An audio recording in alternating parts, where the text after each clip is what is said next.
Do you know what's amazing? God is inviting you into an intimate relationship with him. He wants to increase the level of intimacy that you have with him. And so the way that you respond to this invitation is with the spiritual practice of silence and solitude.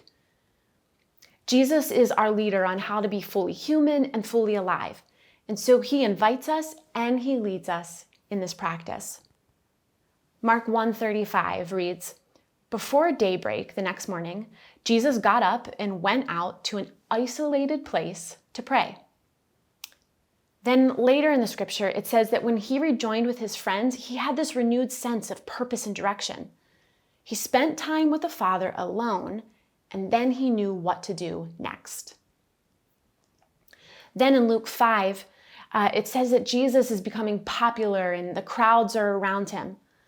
But instead of building his identity on the approval of others, Jesus withdraws to the Father.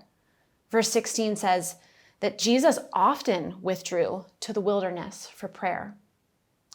The spiritual practice of silence and solitude is not prolonged isolation. It is purposefully separating yourself and eliminating distractions in order to create space for God to do something within you. And so I just encourage you to get started with this practice. The first thing you can do is determine a time and a place to be alone and quiet with God. So don't bring your electronics, leave them in another place, or turn them off. And start with just a few minutes. Don't expect a lot of yourself. Start small and work from there. Resist the urge to accomplish something in this time.